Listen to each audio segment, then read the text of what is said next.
Blacksmith of the Apocalypse. By Arcuser. Chapter 1331 Natal's Work.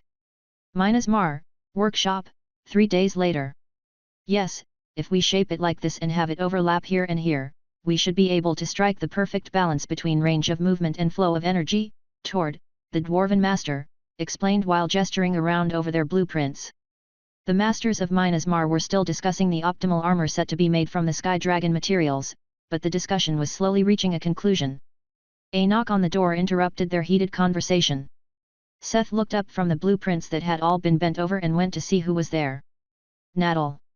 Seth asked, surprised, seeing the old tailor standing at the door.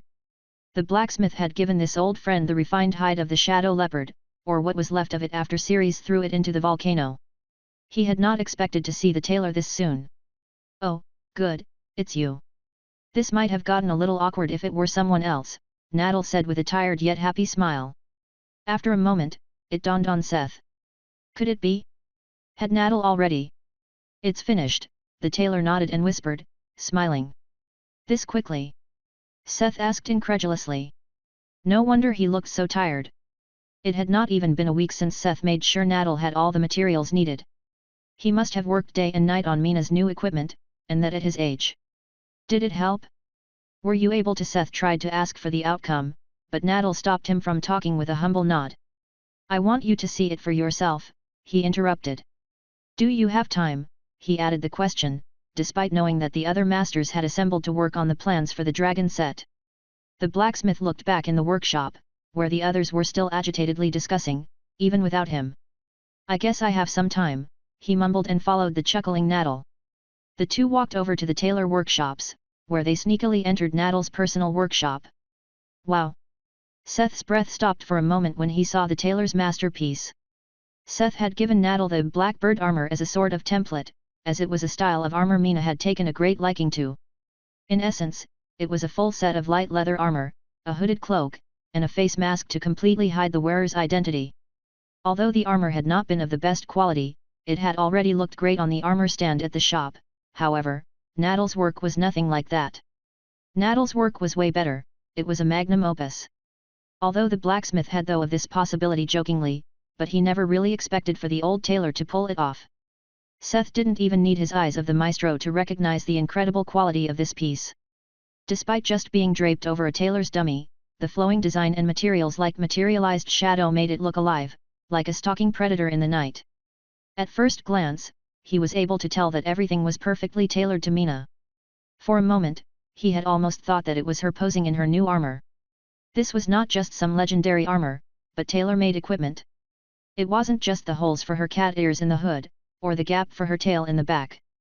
The black velvet-like leather was tightly embracing the Judy, which had been adjusted so scarily close to Mina's measurements, that Seth got suspicious how Natal did it. Seth was her fiancé, and he may have very well known her body better than she herself, yet he was almost fooled into her standing in the room when he entered. My part is finished, but it still needs enchantments. I hoped you could maybe ask Lady Alzalsar to give it her blessing, or lend run to me for a few days, the tailor shared with him, while Seth was still captivated by the items. So you finally did it. Seth mumbled when he finally appraised the set and read the flavor text. The tailor simply smiled, satisfied. Natal had used the hide to create the Shadow Stalker set, an armor made up of 7 set items, and with every piece he looked at, he realized how close the powers of the leopard and Mina's were. The armor really perfectly augmented the Shadow Assassin/Shadow Magician. Even though the armor was still missing enchantments or a soul, each piece started off with at least 4 effects, although they slightly differed depending on the item. 3 of them were shared among the items, while 1 depended on the piece of equipment. For example, the cuirass, the central piece, carried the individual effect called Shadow Hide, which was able to negate all attacks below a certain threshold by diverting them through the shadows. The gloves, on the other hand, offered the wearer the active skill Shadow Drain. Shadow Drain allowed the user to actively draw power from the shadows, but that was not the main purpose. It allowed draining mana and stamina from targets that were connected to the user through shadows. This was an extremely useful spell, especially for Mina, whose favorite strategy was to create a field of darkness to trap her opponents. Now she would be able to supplement her mana consumption by draining targets within her domain. Although each individual skill was quite impressive, the shared ones were nothing to scoff at. Of the shared effects, the first two improved the power of shadow attacks one way or the other, but the fourth was special. The fourth was an effect created by the skills of Nadal as a tailor, similar to the effect of cloth being able to raise its defense by 50% when supplied with mana. Damage dispersion held true to what it sounded. Damage dispersion, no cost, no cooldown. Thanks to the excellent skills and technique of the creator, all incoming attacks are dispersed across the item, lowering the overall incoming damage. The more connected pieces with damage dispersion are worn, the more damage can be dispersed. This could have both positive and negative outcomes. Dispersing incoming damage meant putting strain on the items and increasing the pressure across the wearer's whole body. If the damage became too great, it could crush the wearer to a pulp. On the other hand, such an attack would be lethal no matter what. Damage dispersion was a great match with Shadow Hide, as it meant that most attacks would be negated, as they would be too weak to overcome the effect after being dispersed. It was a great combination. Although each item already started off with 4 effects, the true star of the show was the set effects that the armor could grant. This was where the true power behind the leopard's hide was hidden. Shadow Stalker Cuirass. Legendary Shadow Stalker Set 1/7. Legendary. Physics Defense 2100. Mag Defense, 2350. Durability, 4500. 1 plus 75% affinity with darkness. 2 plus 150% power of shadow-related skills and spells. 3 Shadow Hide. 4 Damage Dispersion. Set Effect 3/7. Plus 100% power in darkness. 30% affection with darkness. Set Effect 5/7. Plus 200% power in darkness. 50% affection with darkness. Active Skill, Shadow Clones. Set Effect 7/7. Minor Speed of Arachne. Plus 300% power in darkness. 70% affection with darkness. Trait, Shadow Body. The central piece of Master Fadley's magnum opus. A cuirass fashioned from the hide of a legendary predator. A phenomenal piece of equipment for any practitioner of the dark arts, which will truly blossom in conjunction with the rest of the set.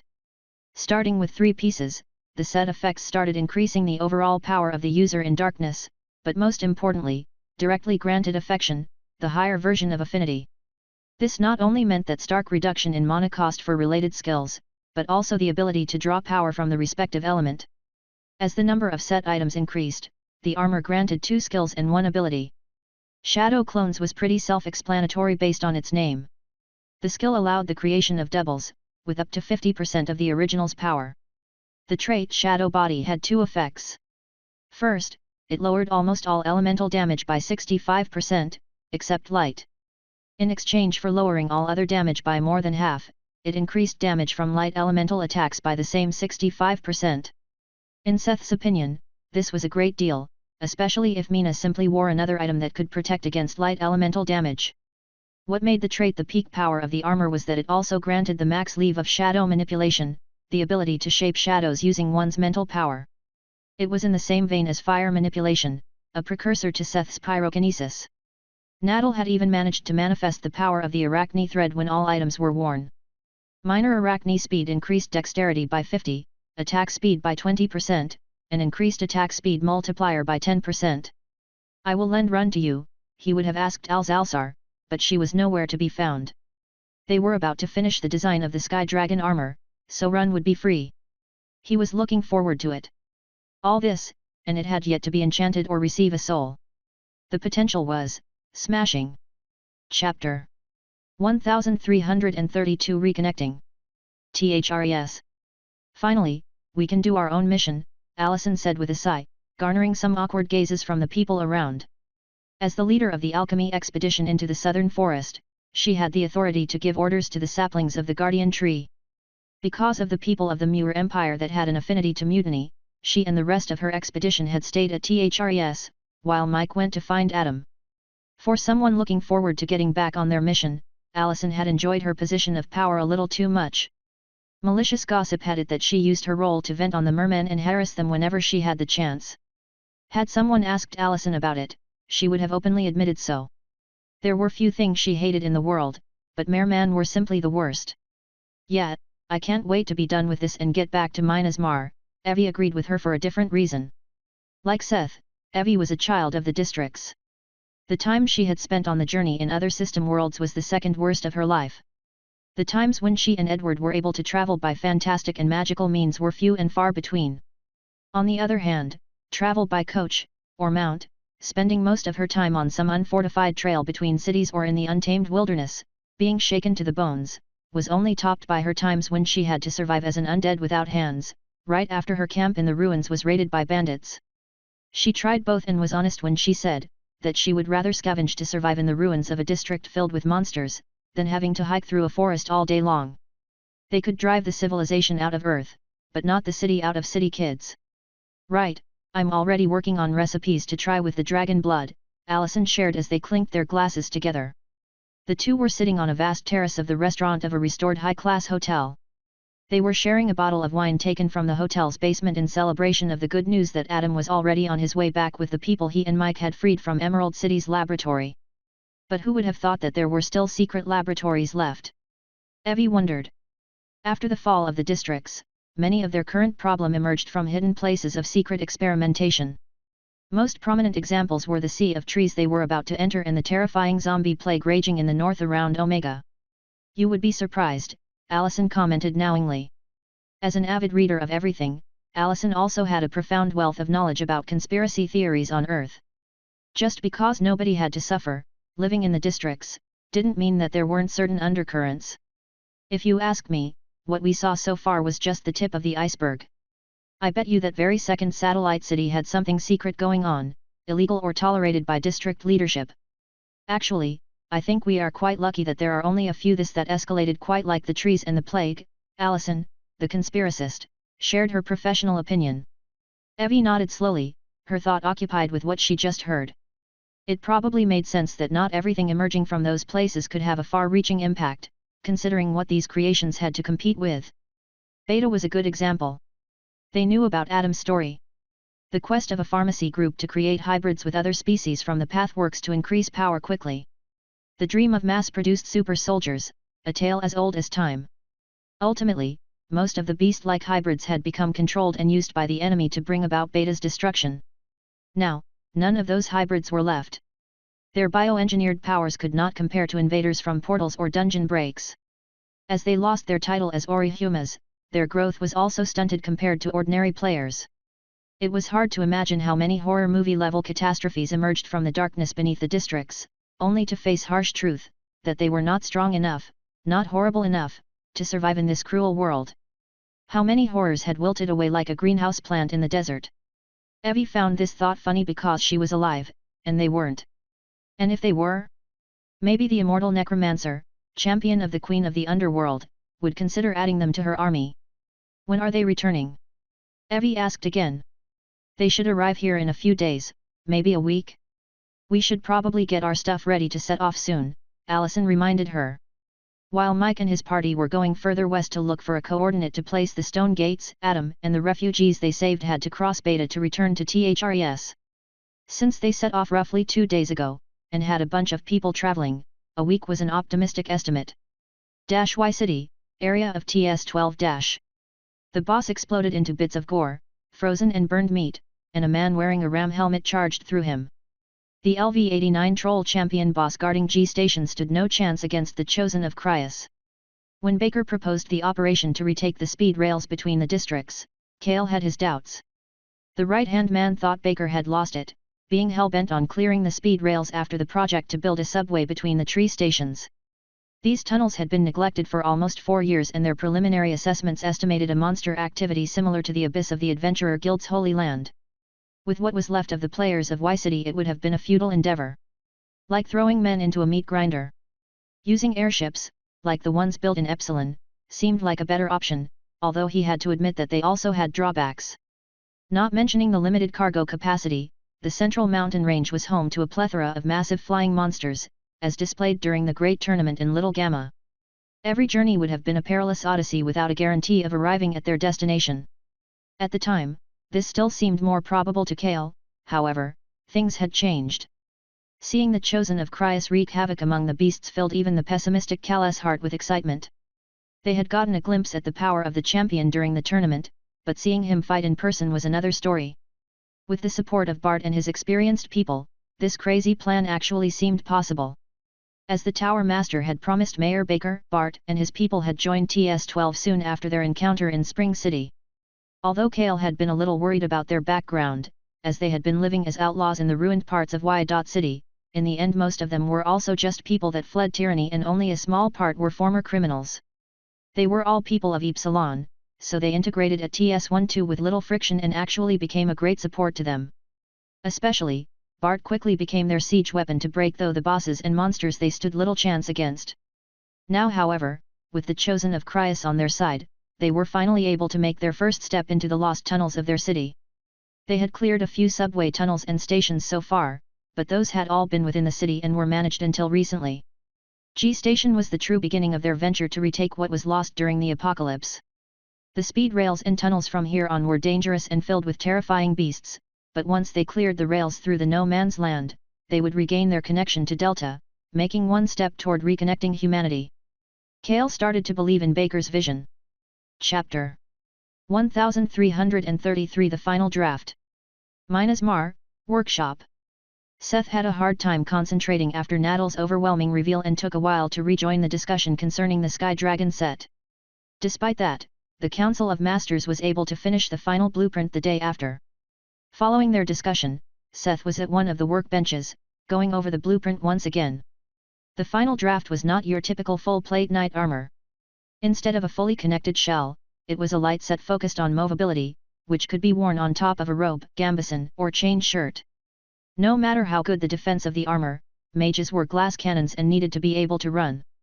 Not every caster could master blink to get away. Consisting of a helmet, a cuirass, vambraces, greaves, and cuisses, the set would ideally be coupled with trousers and a padded jacket made by Nico Booz using the beast's wing leather.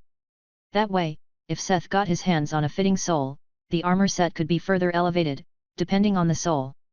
This was not the blueprint perfectly finished armor, but the basic armor without any enchantments whatsoever. It wholly concentrated maximizing the dragon material's power in an item set. The five had decided on this as a preliminary step, as there were simply too many variations it could take when enchantments were applied. They simply couldn't agree on one layout of enchantments that would have been the best for the materials. Ultimately, it was the recipient who would wear the armor, that would be the deciding factor of what enchantments needed to be added, to support them as best as possible. After all, this was the big advantage of custom-made equipment. It was not a fit for all, but would be tailored to the user's specifications. Another advantage of the basic blueprint was, that it also worked for the relic-rated materials. But it was not just the basic blueprint for the set they had designed. Over the course of the discussion, there had obviously been many individual ideas and design suggestions that came up, but didn't make it to the final draft. Instead of discarding these, they had all been recorded as their own, individual blueprints for later use. After all, even if Seth was able to upgrade all the materials, there were still not enough to make a full set for every mage and caster. That was okay, as not everyone needed a full set of new armor. Their most prominent mages were already fitted with custom exemplars of the lunatic set, or wore a mix of legendary and relic-rated items. Although they didn't need a full armor, they could still profit from wearing individual pieces of Sky Dragon equipment or accessories. This was the reason they recorded all the promising ideas, even if they didn't make it to the final blueprint. Acknowledging that not everyone could have a full set obviously raised the question of who would be getting a full set. Currently, Seth had two people in mind that would be able really profit from the Sky Dragon armor that not only supported magic, but also displayed great defensive qualities. Azul, Monique, and Misto. The former leader of the Chimeras was predominantly a lightning mage, but also liked to engage in close quarters. Especially since she recently started dual-wielding magic pole arms with her forearms, wielding the palpitating spear and Sokolov's lightning rod. Azul would probably profit the most from this set. Next in line was Monique. Although Monique was originally a warrior who gained the epic class of Spear Demon, she had many magical skills, especially since she became the chosen of Athena. She had always liked a more light to medium weight armor, so the Sky Dragon set would perfectly meet her needs and preferences. Misto, the Mist Demon, was originally a pure caster, but used his skills like an assassin. His style had slightly changed after he was given the legendary item of Shaosuk. Although he already possessed Shaoshuk's Mirage Jacket, he would be able to wear the armor on top of it. Other people Seth initially considered offering a set to were Ferdinand, Lixis, Fianus, Lydia, and Kate Albright. However, he was not sure about them. Ferdinand was a healer. Although he would be able to profit from the Sky Dragon armor, there might be better options for him. It was similar for Lixis. After she lost her robe, she had been wearing a lunatic set instead. However, the elementalist needed an armor that could properly support her skills. The Sky Dragon armor was a good mage armor, but it wouldn't do her much better than her current loadout. He had considered them, but ultimately thought that there would be better options for them in the future. The same applied for Lydia. The chosen of WebNovel was originally an assassin and took up something akin to close combat archery with the armaments of her god. She relied mostly on physical damage and skills. For her, the only useful, basic power of the armor would have been its defense. In that case, Lydia didn't necessarily need this set. Maybe there would come a chance to make her a set similar to Ortega's using legendary bones of Seth or one like Mina's if the fitting materials came up. Fianus was in a similar situation as Monique, but the blacksmith would need to have a deeper talk with her before making a decision. Seth didn't have as much knowledge about the workings of her skills, so he didn't quite know whether her situation was closer to Lydia's or Monique's. The last one he had taken into consideration was Kate Albright. In her case, Seth was pretty sure that she would profit from the Sky Dragon armor, maybe even more than Monique. Because they had traveled together during the evaluation, he knew that much of her power relied on magic and spells. Although they traveled together, Seth didn't know her. She was a subordinate of Lena. She had never been part of the teams. She became part of Minasmar when Lena joined, but she had always been outside. Although she was technically allowed in the tower and had a room here, she had never visited. Albright had collected accomplishments during the battle against the Scene and during the Great Tournament and its preparations, so there was probably no one who would argue whether she deserved it or not. Yet, the blacksmith felt apprehensive to give a full legendary set to someone he barely knew, when many of his closest friends were still lacking one. It was a similar situation with Ortega, but Ortega was a team leader of the Oath Guard for quite a while and became the chosen of Montu, before Seth even considered making items for him. And it was mostly an aesthetic decision because he wanted to see them together with Mike in their beast forms, wearing similar armors, both dual-wielding blades. Since he was still conflicted about offering her one or not, the blacksmith decided that they would probably have to have a long talk in the future. But for now, it could be put on the back burner. Azul, Monique and Misto would get their armors first, and Mina's armor needed to be finished, too. Then he would talk with Fianus and then, if he didn't find anything else he could do first, he would try to make a decision about Cade. For now, he was glad they were done with the big discussion. Now, he could focus on making the Sky Dragon armor for Azul.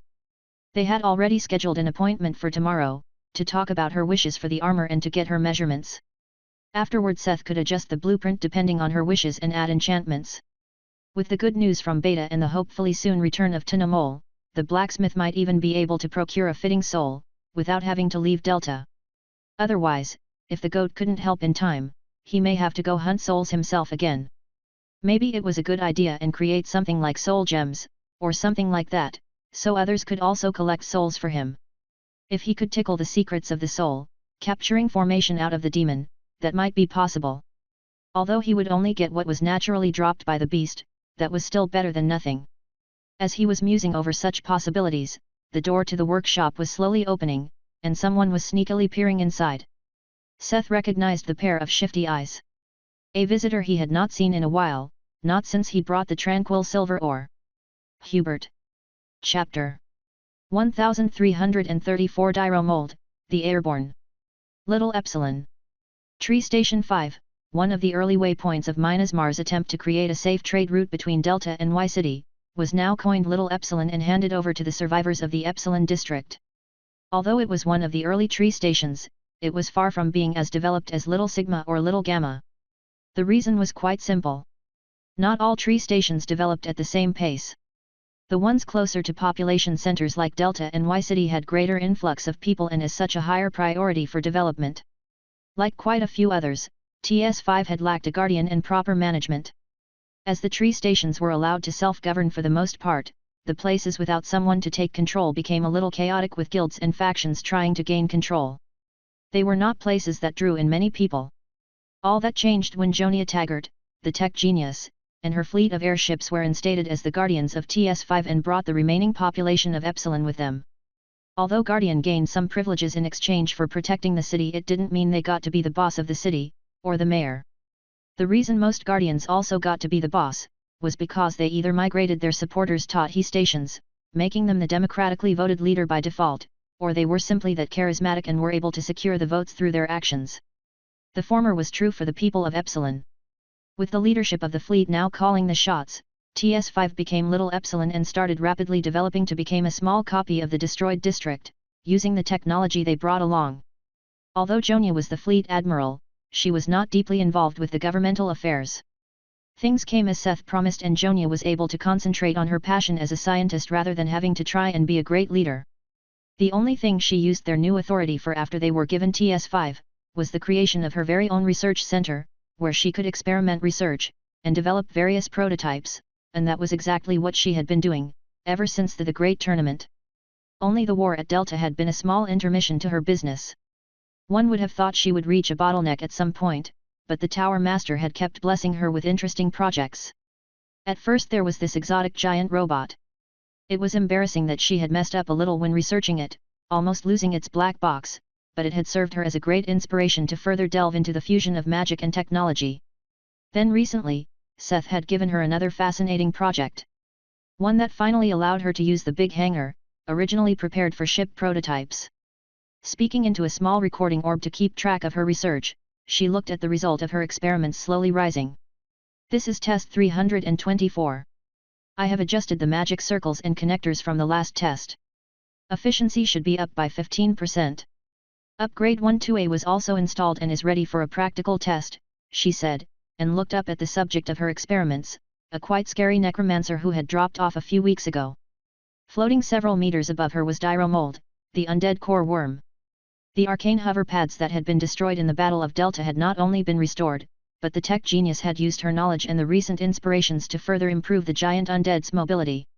Try flying a few circles, please, she instructed the Dyromold, the airborne, to test his range and ease of movement. The undead had gone through a miraculous transformation, as Jonia didn't stop at the hover pads. The massive skeleton was given a proper cleaning before Dyromold was covered in futuristic armor plating, similar to the ones they used on their fleet. Although Taggart was unable to shine through quality of materials, the technology behind the plating couldn't be scoffed at. She had fused her own inventions, as well as what she learned from her recent research. Activate the shield. Recording, the shield was successfully deployed. Stability is improved. Reading show efficiency up by 20%. 5% more than expected. She spoke into her orb. At her command, Dyromold was covered in a sturdy protective membrane, originating from the armor plates. Dyromold was not the only thing Seth had brought her after the Battle of Delta. There had been a Spatian shield generator in the chest of the ancient skeleton dragon, to give its master absolute safety. Although that generator was broken during the battle, it was another source of knowledge for a mad scientist like the fleet admiral. None of the arcane technology of Spatia and Krina left in Delta after the battle escaped her grasp. Everything she was able to glean and understand so far culminated in Dyromold's upgrades. With her upgrades, the core worm not only became stronger and more agile by several magnitudes, she also covered the jarring weaknesses that had led to its loss. First and foremost, the lack of protection for the hover pads, the only reason Dyromold could even stay competitive outside the water. With the shield in place, it would need an attack that could wipe out a small city to even think of damaging the hover pads or the undead. Testing upgrade 1-2A. Try activating the cannons, she called out to the undead next. There was a lot of space inside an undead skeleton, a fact Seth could bear witness to, as they had used Python as a troop transport not just once or twice. Jonia thought to use this negative space to cover another weakness of Dyromold and fill the undead with weaponry. The core worm possessed various skills, but few of them had great range or power in the air. Even if it used attacks like water jets or energy beams, they all originated from its head and could be evaded by a small or agile opponent. This changed now. Emerging from the beast's vast body were the same energy weapons the fleet used in their combat vessels. As long as Dyromold supplied them with mana, he would not only be able to attack from various places along his body, all cannons were able to auto-target and adjust their aim. Dyromold, the airborne, had become an undead combat vessel, a battleship in the skies. Good, let's get outside and test them. That day was a dark day for the beasts and invaders in the surroundings of Little Epsilon, as a new predator entered the mountain airspace. Without a proper leadership, the surroundings had gone relatively unmanaged. When the first arrived, the fleet of Epsilon culled the herds, packs, beast nests, dungeons, and villages in the immediate surroundings, but didn't go any further. But the undead knew no mercy or fatigue. That day, the mountains were purged clean with fire and ice. Recording test 324 as a success. I think the product is ready for a presentation, she spoke into the recording orb with a calm voice, not betraying the wide smile on her face, watching her working better than expected. She would love to keep it, but she wasn't a necromancer, and she doubted the queen of the underworld would let go of Mold. However, the tech genius had licked blood. She had gotten a taste for giant mechs after working on Mold and the big mech. Maybe, if the blacksmith was happy with her work, she could get the funds to make one for herself. A massive, mechanical beast, independent of system skills needed to control it. Jonia Taggart also wanted to enter the path of making automatons. Chapter 1335 The Secret Mission. Hubert? Seth asked, surprised. It had been a while since he had seen the Dimensional Merchant. He had also been part of the evaluation of Krina. He had sometimes worked for Minasmar but was originally not a member. It was through some twists and turns of fate that he finally wished and was allowed to join the guild. Yes, I've returned, the older man whispered suspiciously. Although he had joined and had a room at the tower, he was another member who was not seen often. His skill allowed him to trade with other dimensional traders from across the Pathworks, and if possible, he would also travel to these places to peddle in person. Having learned his lesson, he would only leave with an escort of oath guards. Had he been here at the time, he would have been sent to Perarian, the world beyond the cave gate, or Paconea, the world with the dark elf-like demons, instead of Love or Jane. The fact that he was sneaking into the workshop looking for him could only mean one thing. His secret mission was a success. Did you find what I asked for? Seth asked in a hushed voice. When Hubert nodded, the blacksmith quickly ushered him into one of the sectioned-off rooms of the workshop. Until he was absolutely sure, he wanted what he asked of Hubert to remain a secret, even from his workshop assistants. After they entered the room and Seth closed the door, Hubert brought out a small box and put it on the workbench. With both of them leaning over the small box, he opened it, revealing a roughly walnut-sized, bronze bead, engraved with a worn-down pattern of scales. This is the last prayer bead of Saint Bishas, a Dragonute monk, Hubert revealed the origin of the hefty bead. I hope this is the right thing, I had to exchange it for 2 bars of special tranquil legendary Olympian silver for it, he added, prompting Seth to appraise the bead he brought. Last prayer bead of Saint Bishas, crafting material. Legendary. Durability, 120/300. 1 Piety of Bishas. 2 Tenacity of Bishas. 3 Protection of Bishas. The last bead of Saint Bishas' rosary, that remained after his final struggle to protect his people. Seth marveled at the item Hubert managed to acquire on his journey. It was an accessory, similar to an orb.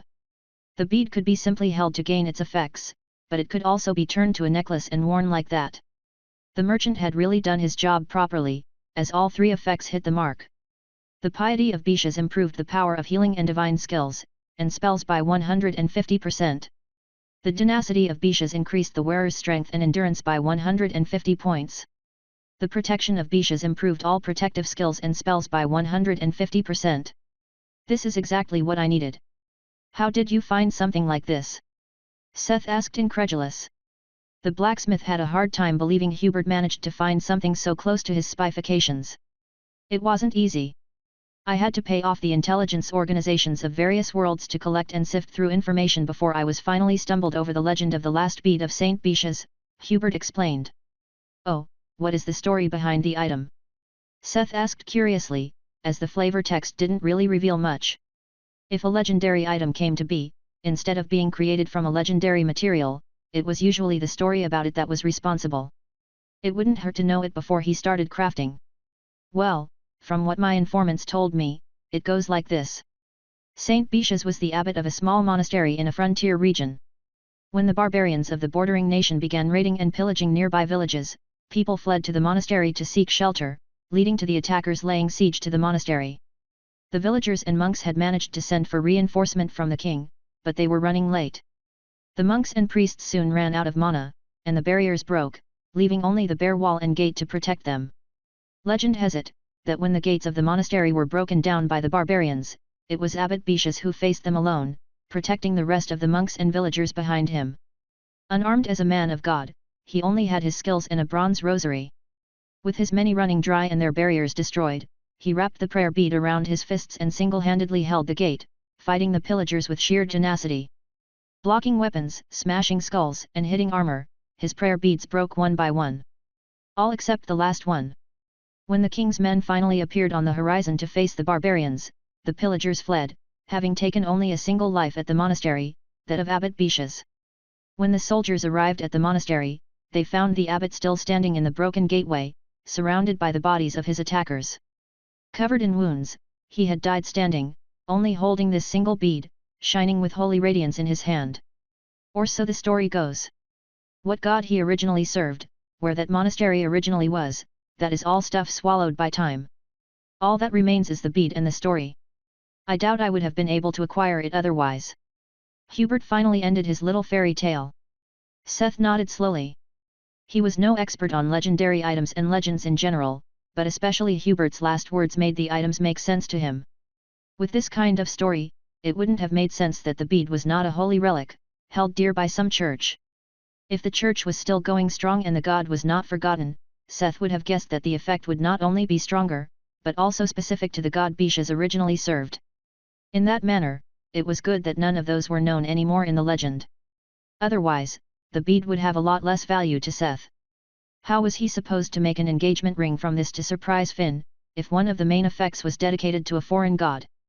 This way, all effects could apply to Finn's current skills and powers. There was also more than enough to make a ring, or maybe two. It was pretty much perfect as base material, except for the fact that it was ordinary bronze. The blacksmith would have to try refining and reinforcing it to raise the durability a little. But durability was not as important for accessories, so it was acceptable. Good, good. Excellent work, Hubert. What do you want as a commission? Gold, or something more special? The blacksmith praised the merchant and asked for his prize. Hubert had used Seth's legendary materials to trade for it, but that didn't pay him for all the effort he put in. No, I need nothing.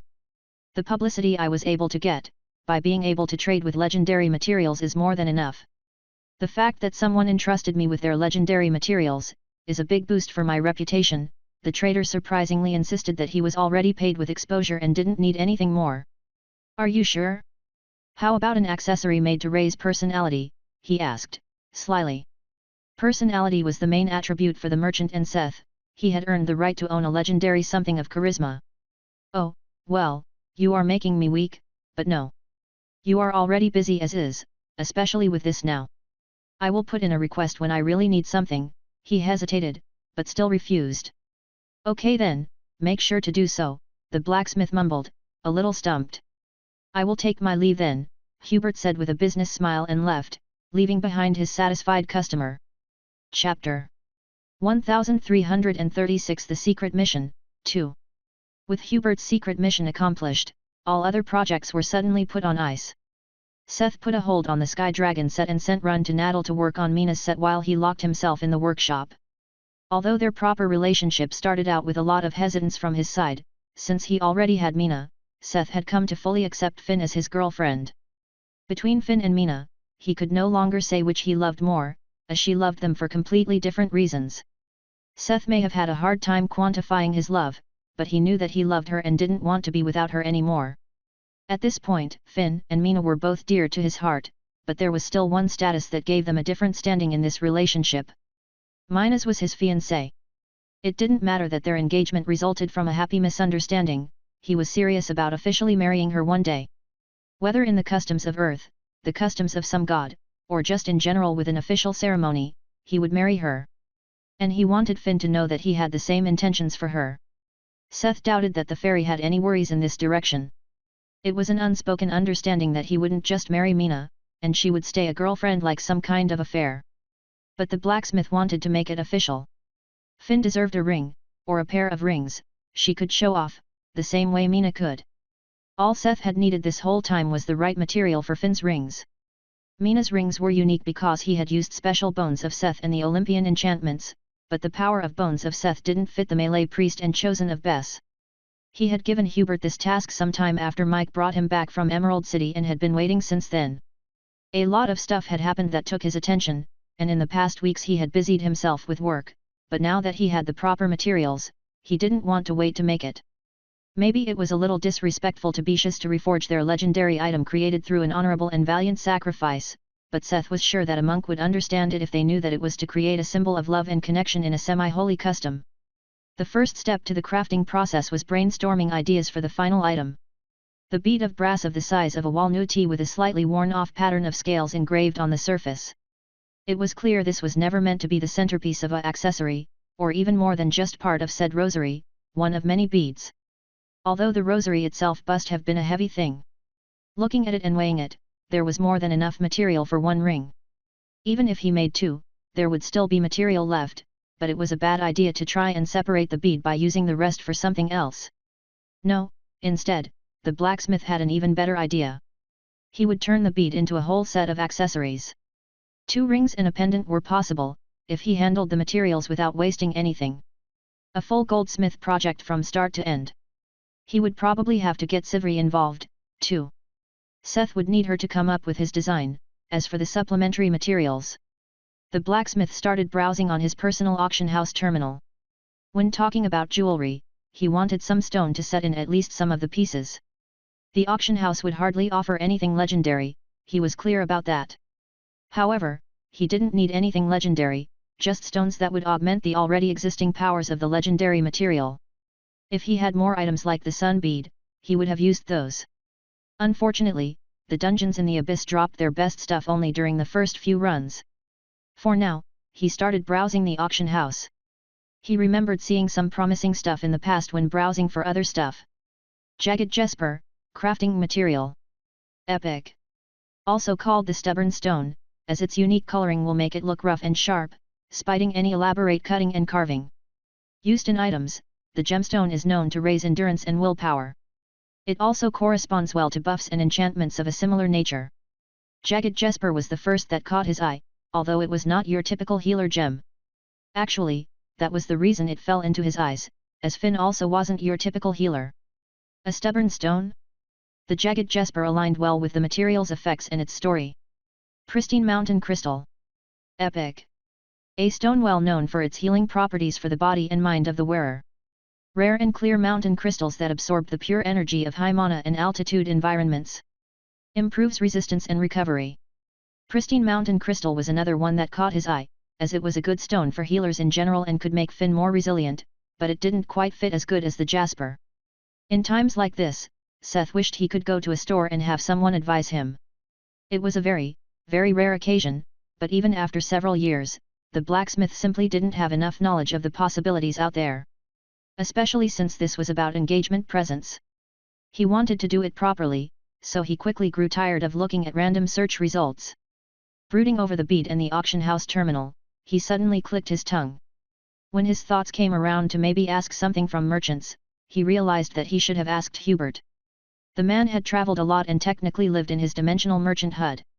There was also Sivri, the golden dwarf was an experienced goldsmith.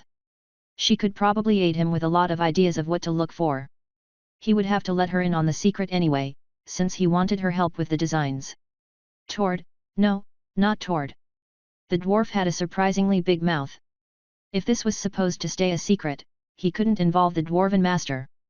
Sivri, can you come here for a moment, he called out, so the golem outside in the workshop. Listlessly browsing the auction house, he waited a moment before the dwarf entered through the door.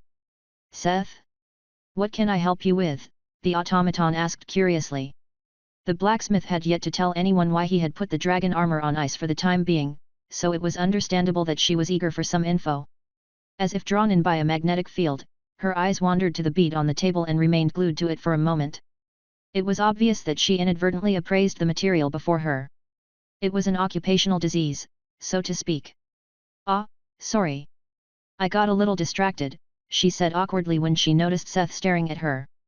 Don't worry about it. I called you in to tell you about this, since I will need your help on this, the blacksmith informed her. You just have to order me, if you need my help, she joked. Yeah, but you know that's not how I want to do things, so, and in the next 15 minutes, Seth revealed the big secret, explained the origin of the bead, and shared his initial thoughts and plans. He didn't hide that he was in somewhat of a creative dead end for a lack of options, or maybe it was an oversupply of options. Seeing the vast sea of possibilities in the auction house and knowing that this was just the tip of the iceberg, generated a lot of fear of missing out in the blacksmith, which blocked his usual decisiveness. Yet, you are pressuring yourself too much on this, because you love her. Let's see, she said and picked up the bead to look at it once again. Then she joined him in looking and discussing what stones would fit best. This one. That's the one you need. Chapter 1337. This one. This one. That's the one you need, she suddenly exclaimed. And that one, too. These are perfect for the rings, the golden dwarf added excitedly, when Seth scrolled past two small beads.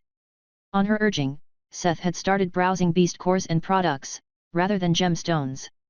The items she had pointed out were two smooth pearls, one had a slight golden hue, the other was more in the direction of silver. The descriptions of the items in the auction house read: Pearl of Sai. An epic crafting material sourced from a sea monster called the Sais Hako. The core carries the properties of the beast's tough defense and terrifying punch. Seller, Anchor Trading. Current bid, 56 gold. Pearl of Jin. An epic crafting material sourced from a sea monster called the Jin's Hako. The core carries the properties of the beast's high agility and quick attacks. Seller, Anchor Trading. Current bid, 65 gold. These really look good, but are you sure? Seth questioned the dwarf's choice. Seth had been focusing on stones that would pick up on and synergize with the base material's powers, as well as support the fairy's combat style. The two orbs only did the latter. Although last prayer bead of Saint Bisha's had tenacity of Bisha's, which was more combat-oriented, it was still just the improvement of base attributes. Although the materials fit Finn, they didn't necessarily fit each other. Yes, I am. The only reason you are doubtful is that you didn't appraise one yourself. I worked with these before, and the properties described here are just the tip of the iceberg. When these pearls are put in the same set, they will create a set effect that will greatly benefit the fairy, Sivri assured him of her choice. Oh, what effect are you speaking about? The blacksmith asked, curious. He wanted to know it before he purchased it. He was still doubtful at first, but when Sivri explained to him what kind of effect the two beads had created, he immediately wanted to contact the buyer for a direct purchase. He didn't want to fiddle with the auction and risk not winning. When you contact them, ask whether they also have the Pearl of Hada, it would be the perfect supplement and fit in the necklace you are planning to make, Sivri hurriedly added. After Seth got in contact with Anchor Trading, using his VIP status, there was a little back and forth, but he ended up being able to purchase the 3 beads directly. Adding up the delivery fees, fines for discontinuing the auction, and the auction house's commission, the tower master ultimately paid roughly 250 gold for all 3 pearls. Paying directly with his crystal card, the 3 pearls appeared instantly before him. The instant delivery across dimensions was really the best feature of the auction house. The moment he used eyes of the maestro on the monster cores, he confirmed that Sivri's told the truth. These were truly the best possible fit for a Finn set. With Hubert's help, he had the proper material, with Sivri's help, he had the fitting gems, all he was lacking now was the soul, which he would use to further connect the 3 accessories to one set. Although they would already be a set, because he was using the last prayer bead of Saint Bisha's for all 3, he wanted to further reinforce the connection. He wanted to ensure that they would get the set effect of the pearls. I'm sorry, I don't think I have anything that fits your needs, Sandra Irving informed him with an apologetic and slightly embarrassed smile. Things had not been easy on the businesswoman, as she was only the proxy of Tunomol. Compared to her employer, she had just entered the business. As a fledgling sole trader and associate of Tunomol on Earth, she was barely able to keep their operation on Earth running. She lacked the goat's reputation, so she lost off-world connections over the weeks and months since Tanimol's departure. Seth sighed. He had already noticed this lately, but he wanted to try and see anyway. Unfortunately, the stock and variety of souls had plummeted a lot. Although there were still some souls of proper size and rating, none of them fit the planned accessory set. It's a good thing to know is returning soon, then you will also relieved of some of the pressure, Seth commented, looking at her appearance. Compared to the Sandra Irving he came to know, she seemed even more tired and stressed than the time when was kidnapped by demons. It makes me even more worried. I feel like I betrayed his trust. I really tried my best, but we have already cut a lot of ties because of Bragmummel's persecution.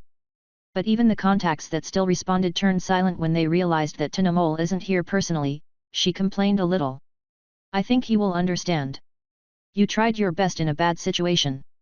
It's not like he intended to stay away this long, either.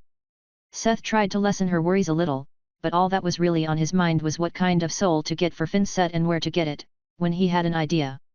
You know, maybe you can't give me the soul, but maybe you know where I could get a fitting a soul on Earth, the blacksmith asked her hopeful. Sandra looked a little stumped at first, but then started thinking about it seriously. After a moment she spoke up. Have you heard about the main dungeons of Kazdam or the Dragon Newts in the Adventurer Guild's Holy Land? She suddenly asked. I know that you had encounters with both places in the past, but I mean recently, she added. It was true, in the past Seth was accompanied by a Tinamol when he raised part of Kazdam for souls. The blacksmith had also single-handedly destroyed a Dragon Newt dungeon, earning his the title of Ashwalker. You know that I have not set foot in the Holy Land for a while now, the blacksmith answered. He had not visited the Holy Land often since he reached a level where farming monsters could no longer help him level up. Well, I'm not keeping tabs on your travels. It could have been you visited in the recent past. Anyway, the reason I'm mentioning it are the new leaders of the two parties, she returned to the topic at hand. After you stomped several of their settlements, the Adventurer Guild made sure to continue where you left off, using the influx of adventurers from the stabilized Minas March. The battles are a good source of souls, but that is not the point. Their advance prompted Kazdam to send an ogre of the rank of a duke to manage their colony on Earth. It's said that with Duke Gatto and his men, Kazdam could be strong enough to try and re-enter the abyss. The increased pressure of the Orcs and Adventurer Guild also led to the rise of a new local chief among the Dragon Newts. Their name is Pithra. My scouts report that Pithra and Duke Gatto are estimated to be of almost equal strength, and both of them specialize in unarmed combat. Sandra finally revealed why she went on such a long tangent. The soul traders didn't enter the abyss, as it was hard to collect souls on their way through the dungeons. Even though Sandra's information was limited to the surface of the Holy Land, it was exactly what the blacksmith needed. Maybe even more than perfect. Hearing her mention the Draenut chief reminded Seth of what Huber had said about the last prayer bead of Saint Bisha's. Although the legend did not know what god they worshipped, it explicitly stated that the abbot was a Dragon Newt. Using the soul of the original owner would have been the best, but there was no way to get his hands on the soul of Saint Bisha's. The soul of a power Dragon Newt specialized in hand-to-hand combat was probably the closest thing he could get to match the legend and original owner. Perfect, Pithra, you say? That's exactly what I need. Can you get me more information on the Dragon Newt? The blacksmith asked. Are you sure? Duke Gatto is still estimated to be a little stronger, so wouldn't, she questioned, but Seth interrupted her. You are right, maybe it would be better to get both for good measure, he admitted. In the end, he could just refine Gatto's soul, to get his skills and power and then fuse it into the Dragon Newt souls to improve it further. Irving had some good ideas. If you are going to take down both, maybe you should contact Guildmaster Bryce. Sandra suggested, a little surprised, but not doubting for a moment, that the blacksmith would be able to do it. Another good idea.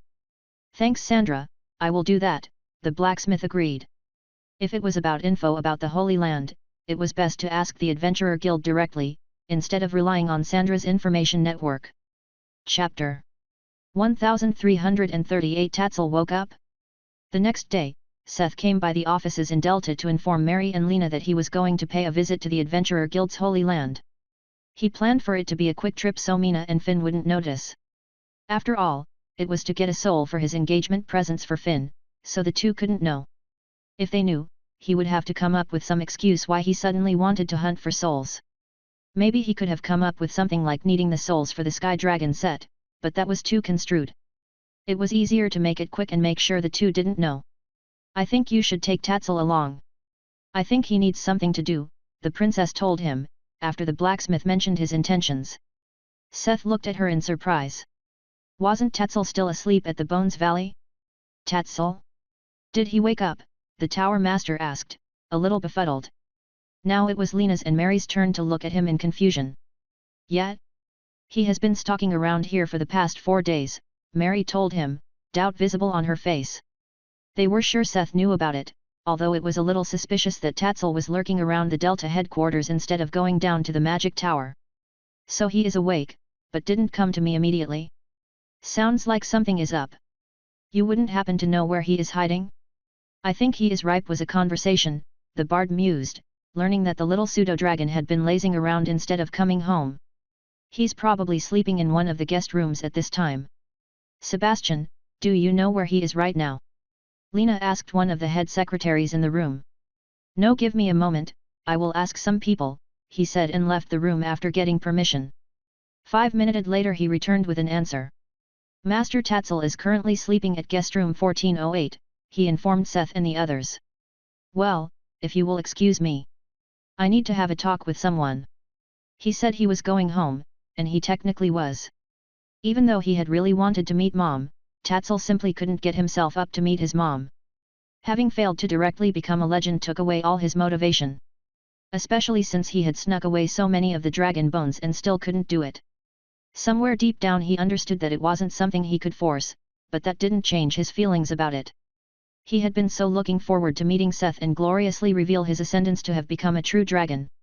Mom would have been so surprised and proud of him. If he became a true dragon, something like that stupid lich would be no problem anymore. Tatzel would even be able to take on the undead Kalsmir and protect his home and mom. But his level stagnated right at level 199. It was the last step to inherit the full legend of a true dragon, not just some lower or lesser one, but a real one. Something like Kalsmir used to be. Maybe not exactly the same, but a variant. A variant was enough to rule supreme, or at least protect Mom and the others. The greatness of the dream made the crushing failure even more frustrating. He could not see Mom like that. So he built himself into a fortress of solitude out of pillows and wallowed in self-pity, drowning his worries in snacks and sleep. Hiding from Mom! Tatzel exclaimed, shocked when the door of the room suddenly swung open and the tall, muscular blacksmith stood in the door frame. Thoughts swirled in Tatzel's little head. What was he supposed to do now? What was he supposed to say? He didn't become a dragon, despite taking a core.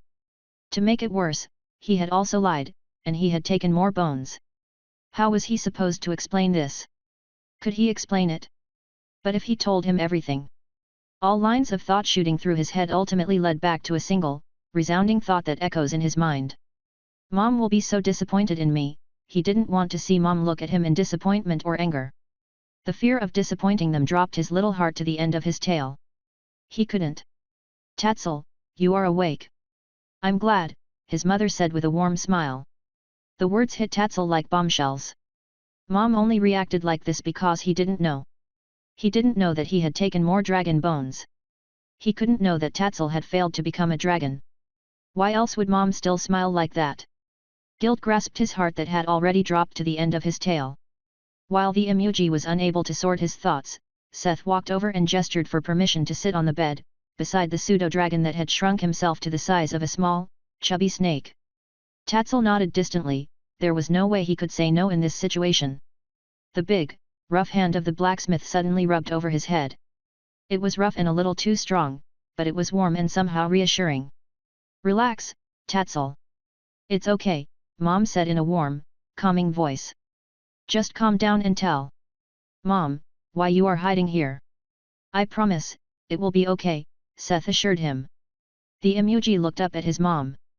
Mom had an awkward smile calling himself Mom, but there was no anger or lie. Mom just seemed to genuinely care. Mom, he cried, tears in his eyes, as he jumped onto his lap. For a moment, the snakelet had hesitated, but then everything came out of him. The mature facade he tried to build for his image as a dragon fell apart. The floodgates opened, and all his worries and confessions broke out of him in a huge, incoherent stream. His dream to surprise him as a dragon and to be able to protect his home from villains like Nadina. His worries when it didn't work. His desperate attempt to force it.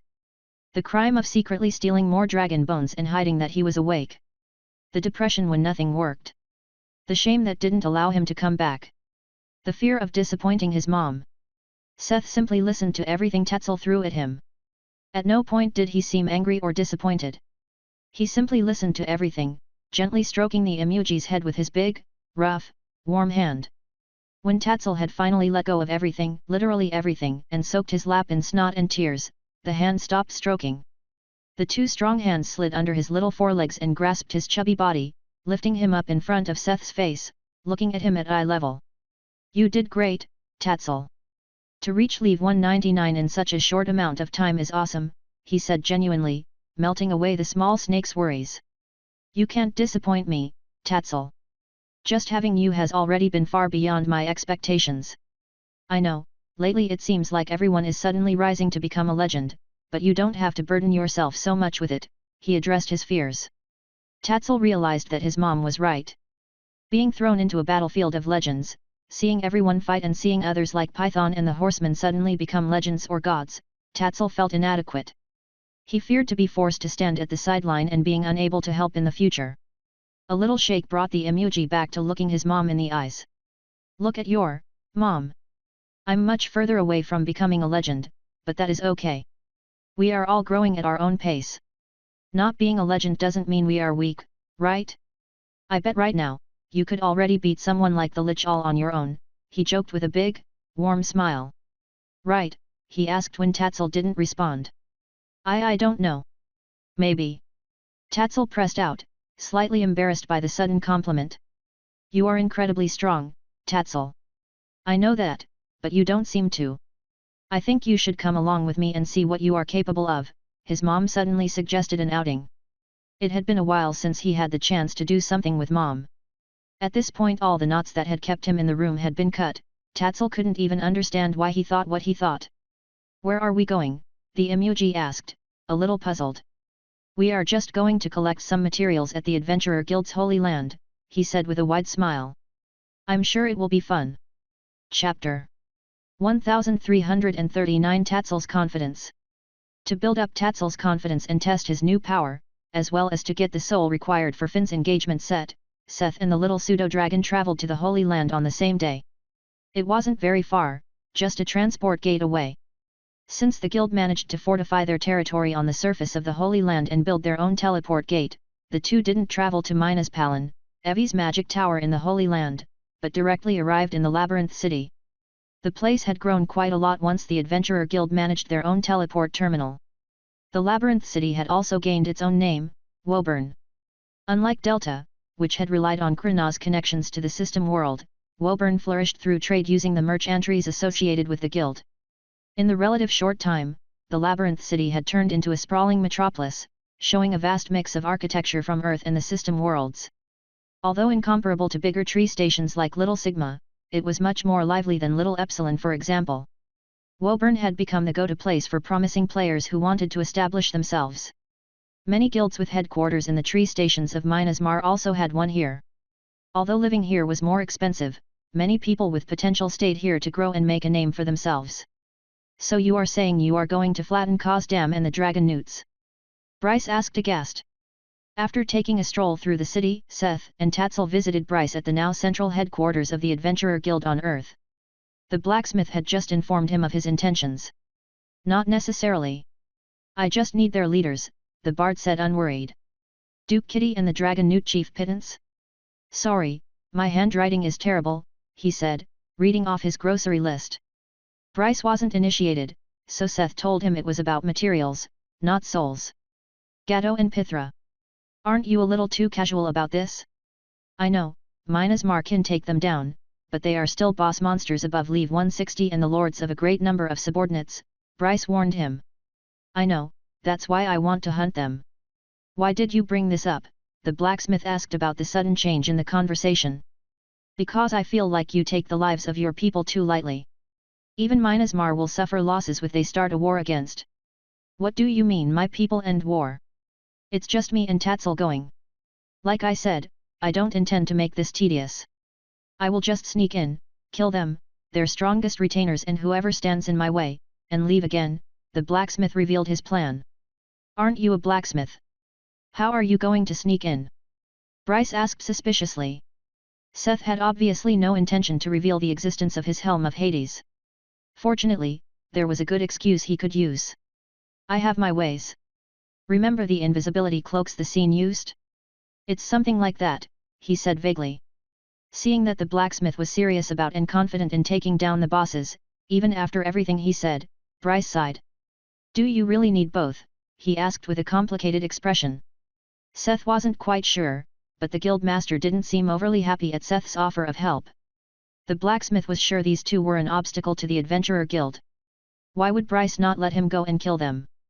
Why? Do you need them for something? Seth asked, confused. As you may or may not know, we are trying to keep a balance in the Holy Land, right? Those two and the Maestro are the strongest forces on the surface and are in a balance with us. They are also good bottle caps that keep other losers from the abyss from rising up. If you kill both of them, their forces will be weakened, allowing for other factions to be driven to the surface. Adventurers here on the surface may suddenly face very different, much more aggressive beasts that were kicked out from the depths.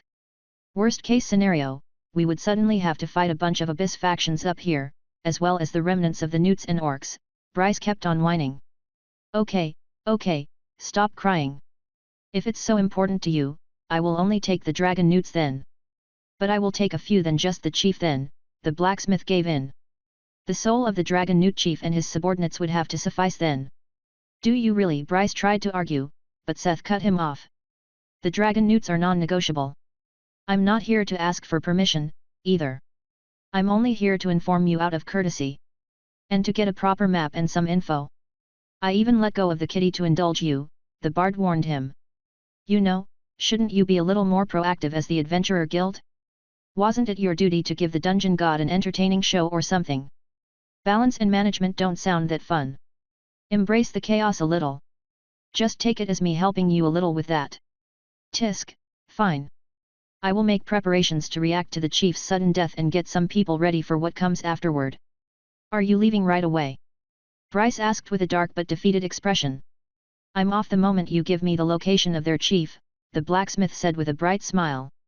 And that was what happened. Seth said his farewells once Bryce handed him a map. It showed the Holy Land with the locations of dragon newt dungeons and villages, as well as the known location of Pithra.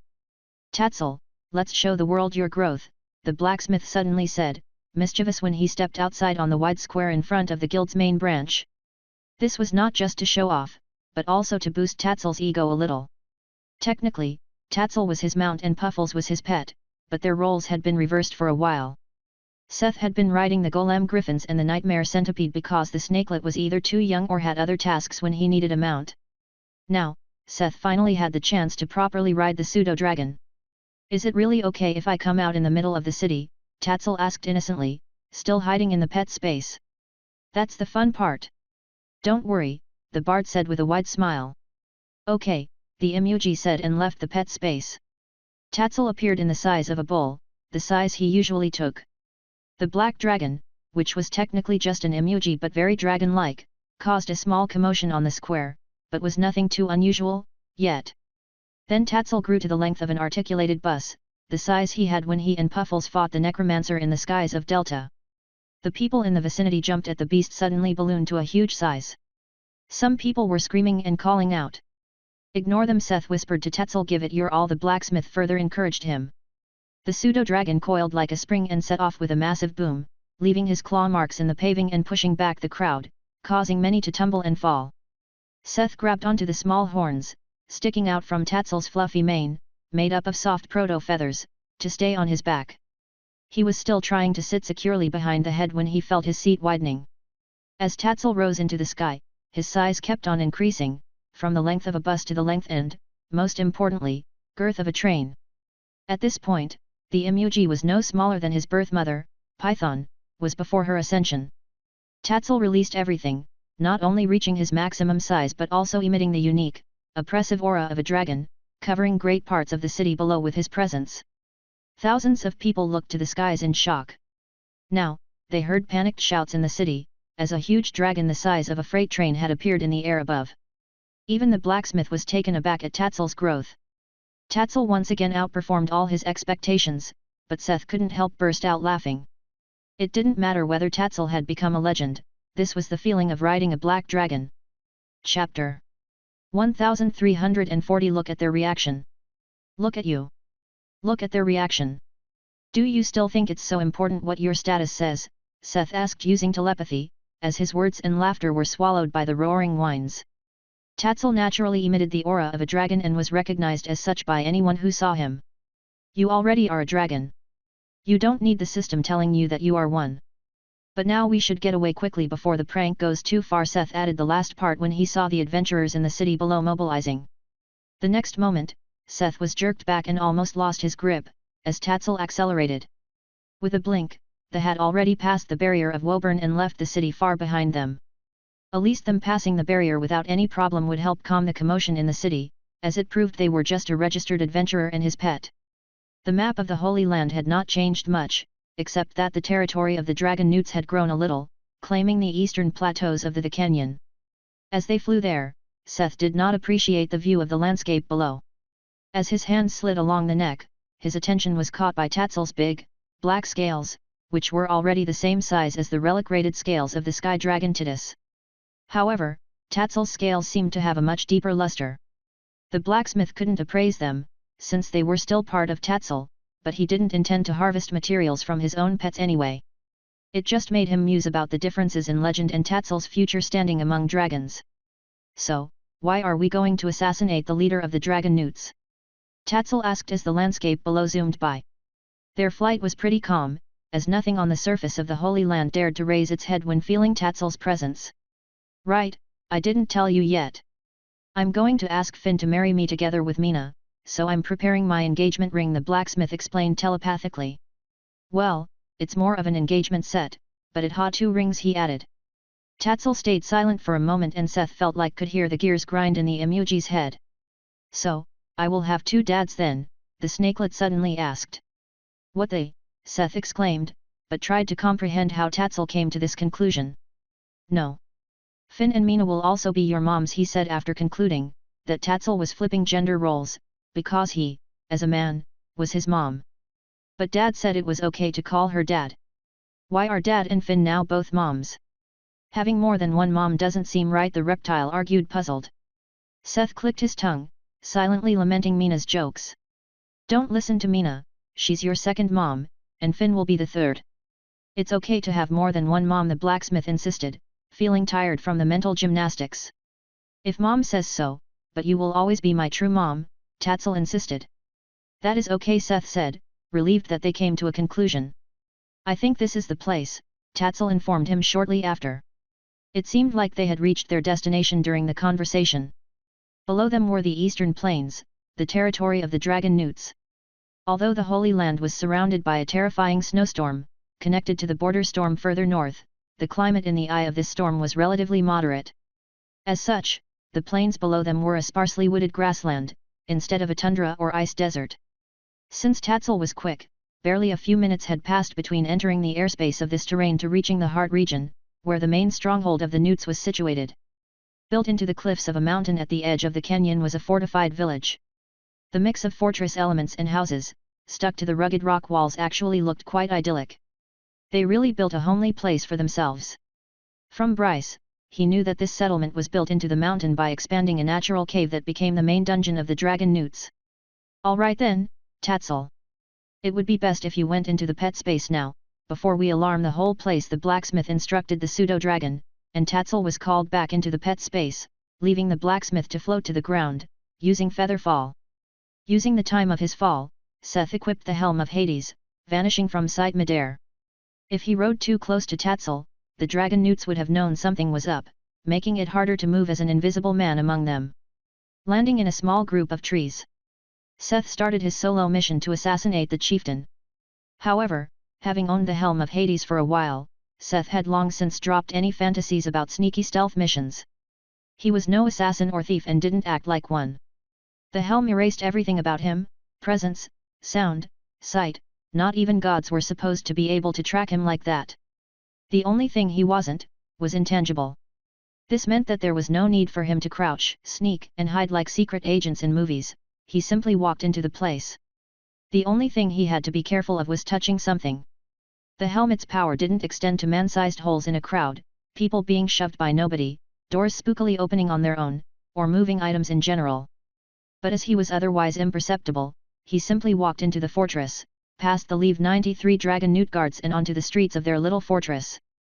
Now came the real problem, finding Pithra in this place. Although Seth could rely on the mini-map for places he had been to, he had not been here before, so there was no advantage. The village part, where the dragon newts spent their day, was of no interest to him, so he entered the anthill inside the mountain. What he found inside were tunnels and hallways, as well as caves with houses built inside. Although he called it a village, there was no civilian live, all monsters he saw were soldiers and warriors in their everyday live. The blacksmith didn't use observe as it could betray his presence, but the beasts didn't feel too different from the ones he had met in the dungeon the last time. Since they couldn't keep their place in the abyss, they probably averaged around leave 80. They were lucky his grudge had calmed since then. Seth explored the hallways and caves for a while until he found a lead of where to go. At some point he noticed that the crude settlement built into a natural cave had transitioned into a dungeon, without any great noticeable change. The walls carved from the rock were cleaner and straighter, covered in crude paintings and carvings. Following a hunch, the blacksmith simply followed the number of decorations. The place that was decorated more luxuriously had to be close to their seat of power, no? Whether that was true or not, Seth managed to get on the right track, as he soon stood in front of a huge gate that had 6 giant dragon newts guarding it. Their aura was different from the ordinary mobs walking around in the rest of the dungeon. He still didn't appraise them, but they were at least as strong as the dragon newt dungeon boss Seth got the lesser fire dragon's toenail from, which meant they had to be in the mid to late 90s. This was the perfect chance to try something he had wanted to do since entering the dungeon. Hidden thanks to the Helm of Hades, the blacksmith could simply step toward the first one on the far left. The invisible arm stretched outward and simply touched the massive warrior on the arm, holding a massive, crude, halberd in front of him. At the slightest touch, all tension left the disciplined warrior body. The blacksmith didn't watch the halberd slowly slip from his hands, as his body followed it to fall to the ground. By the time the halberd hit the ground with a lot clank, it was joined by the sounds of 5 more hitting the ground. The next moment, all 6 bodies vanished into the blacksmith's inventory. Since they were dead, they became materials. Just like the 6 souls he had just harvested with Soul Capture Maximum LVL perk Soul Robbery.